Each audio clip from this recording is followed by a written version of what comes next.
Thank you very much, Paramount Chief Manga Williams, for giving us your time this morning. So let me ask you about your kingdom, because I'm told it's a peaceful kingdom. It used to be a different name under the colonial rule. How is your kingdom and what is it noted for? Thank you very much, Peter. I come from Victoria, as known by its colonial name, present Limbe. Now, Limbe originated from the Isubu Kingdom, which dates as far back as about 300 years ago, under the leadership of my great-great-great-grandfather, King Bile, whose name was transformed to William by the whites, who couldn't really pronounce Bile, and they thought it was Bill, and so they came to Williams. And so that's a generational situation that you find with us up to this time now. We have 3 generations now of kings of Victoria, as it's known now, or Limbe. That's King John Manga Williams, John Nambeke Manga Williams, King Ferguson Bile Manga Williams, and now me, spanning close to 110 years now. So there is what we call the Limbe town, which was basically what was founded, not founded, but land given to the missionary Africa. And then we have other villages that make up the bigger political picture of Limbe, which has 3 subdivisions and about 21 villages that we now call Limbe. So tell me, why is your kingdom noted for peace? Because I understand due to some of these recent conflicts, you've had a lot of displaced persons trooping in to find shelter and peace, some solace. Talk to me about it. I think I might not be exaggerating that this town was founded by a missionary. And so the basis of its existence is on a Christian platform. And so you cannot minimize that aspect. It has a strong Christian background. And even after that, we also call it the town of friendship and many opportunities. So if you come there with trouble, you definitely not find a mate, a friend to make trouble with. And so you definitely align with those who have come to explore the opportunities that are there. And there are so many opportunities. We know we can boast of the sea, the sandy beaches. Everything is there for you to make a livelihood. And so why do you want to come in with trouble? So everybody resorts to come in there, and you always find a place to stay. You always find what to eat, a profession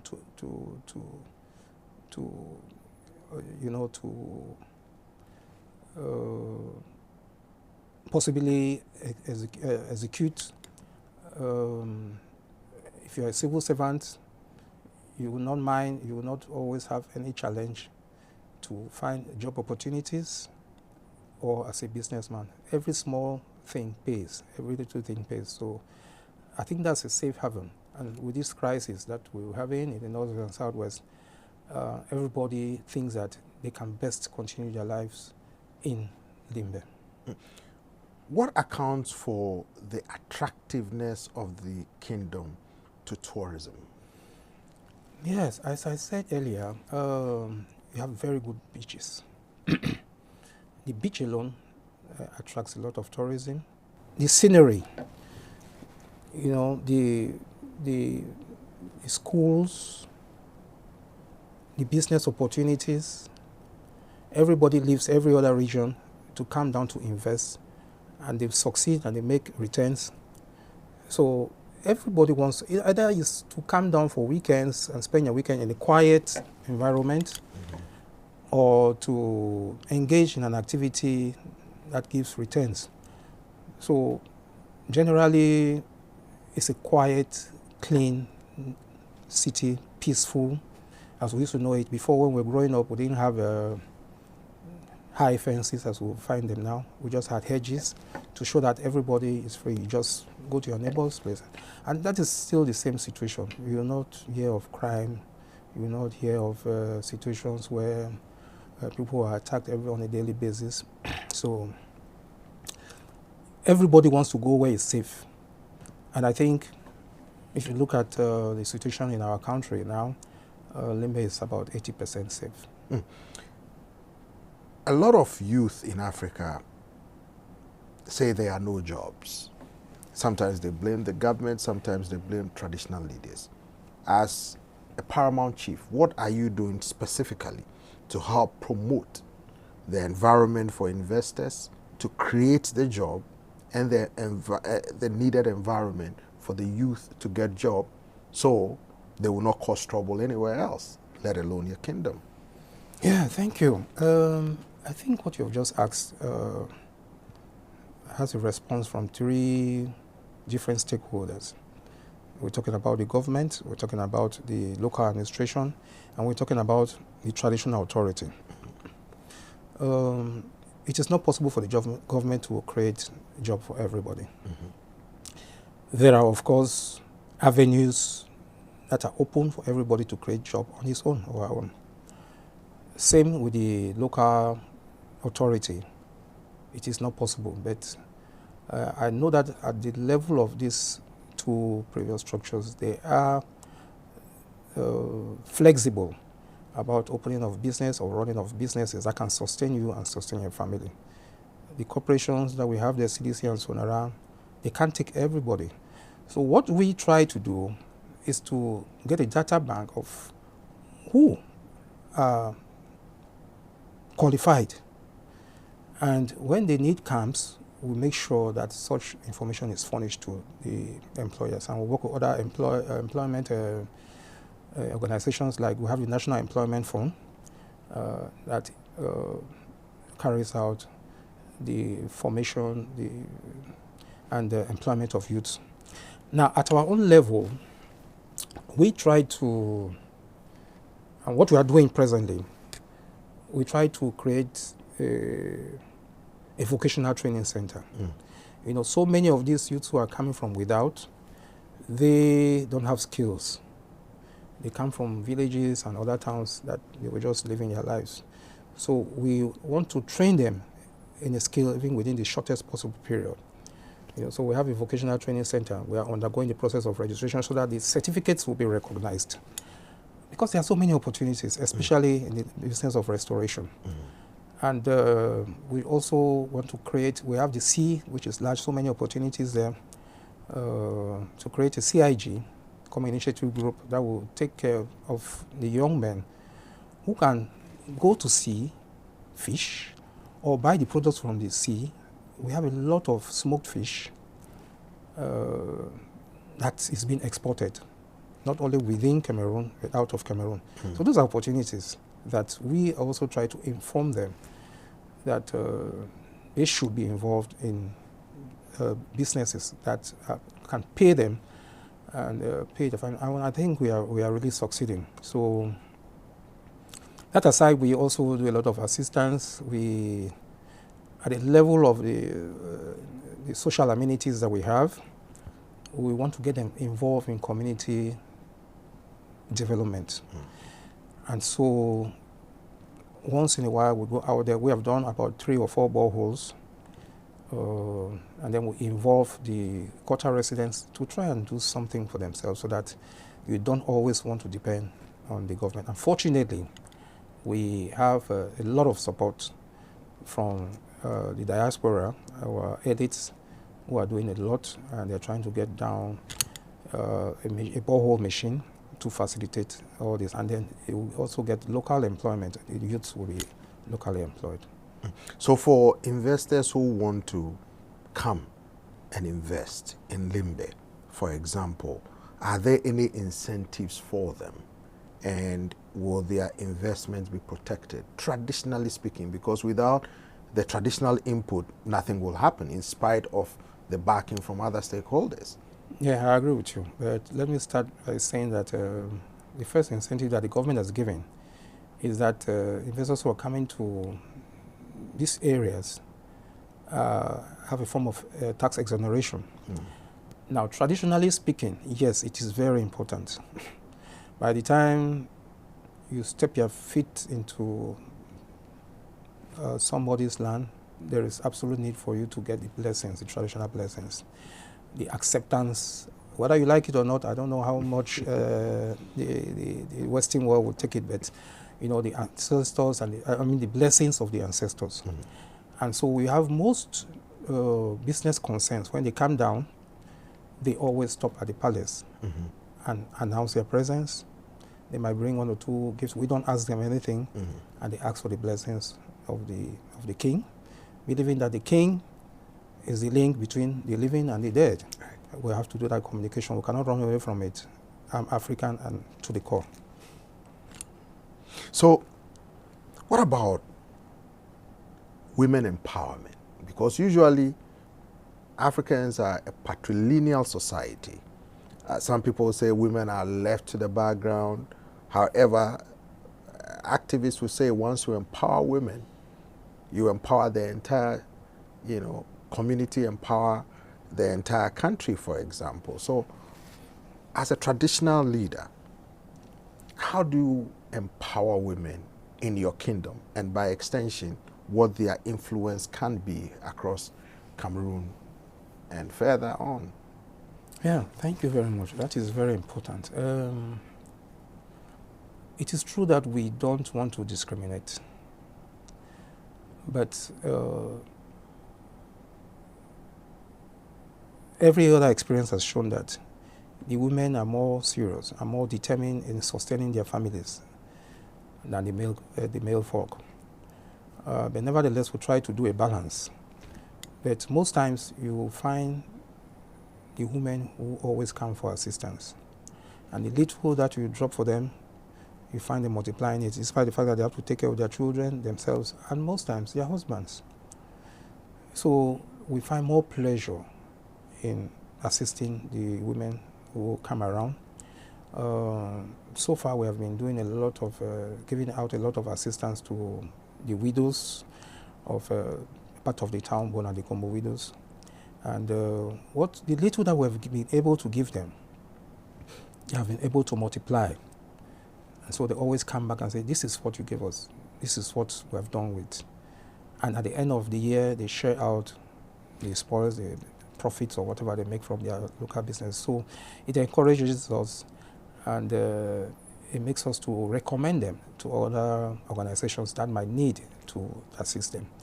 And so we are really working on that, and we think we are succeeding. I'm sure you've heard of this across Africa, where there are chieftaincy disputes. Lands are sold to more than one person that usually often end up in conflict and violence and all that. For those who are engaged in that, what can they learn from your kingdom? And are there lessons that you can teach others to ensure there's peace? Because usually the youth are drawn into this, and there's violence as a result of that. What can people learn from the Limbe kingdom?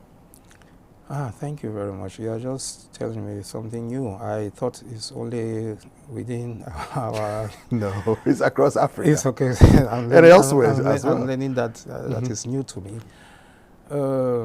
In all sincerity, it's a problem.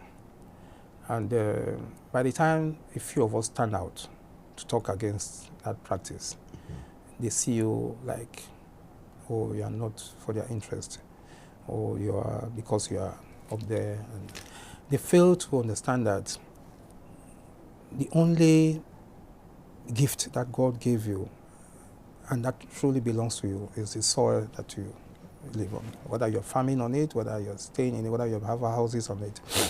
So we try as much as possible to make them believe that they can do more exploits on the land rather than selling out to people who are ready to buy at all times. I learned to know that land is the biggest asset that you can ever have. I bought some land in Boya for building purposes. Within 2 years, he had appreciated until, we had to give it up because we were doing some other construction somewhere. And twice the money that we bought it, we got from there. So what we try to do is to make them understand that you can lease out, and within a short time, the returns will be there to keep you very comfortable. But the young people, being who they are, when they see such opportunities, they want to play big, drive in big cars, go to big bars and nightclubs. I'm sorry to say that, but that is the truth. Since I have to come out, since you say it's a big problem all across Africa. But we are trying to, as much as possible, to educate them on this. And unfortunately, we are getting to a situation where there is no more land. Limbe is so saturated now that you either have now the areas that are flooded during the rains, or the hills that will have experienced landslide. So in Limbe, we don't really have, Limbe Township, we don't really have land. We have a reserve forest, though, that we about 5 chiefdoms are working strongly to protect and preserve. And we are succeeding in that. Although once in a while we still have intruders. But we think that the example that we are trying to give out are being followed, and we can be sure that the next generation will comfortably have something to talk about. Chief Manga Williams, before we go, what will be your message to people who are engaged in conflicts? What are your views on dialogue? And what do you think is the best way forward to bring people together, particularly in Cameroon, to achieve the semblance of peace that Cameroon has always been known for? Thank you very much for that very important question. Now, when we were growing up, we knew, we started, I started, there were some people who knew Federal Republic of Cameroon. I started with the United Republic of Cameroon, when I was going to school. And later the Republic of Cameroon, to show that it is one. And of course, it is one Cameroon. And we've never had an experience where we'll say this person is from the east or from the west or from the north or the south. We're just talking about one. It's true that they might think that you are not getting what the next person is having. But I don't think that we have to look at it that way, because the opportunities are many. And so the crisis is a very unfortunate situation, which we would not like to have it continue for the next few months. We try our best. We preach peace. We bring everybody together to know that they have a role to play in building up this nation. It is not the responsibility of one person, the president, or no. It is all our concerns.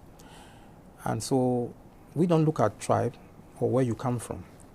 So every opportunity, there was 2 years ago, I led the caravan for peace, and we had to go around even to the areas that were very, how do I want to call them, where you had this radicalism. And we managed to. And everybody was scared. But we said, well, we are crusading for peace, so why should we be scared? Who should we be scared of? If they think they want to buy the message, fine. If they want to take the message, that's okay with us. But I think so far, everything is calming down. People are getting to know that there is no need for us to be fighting, especially with your own brother.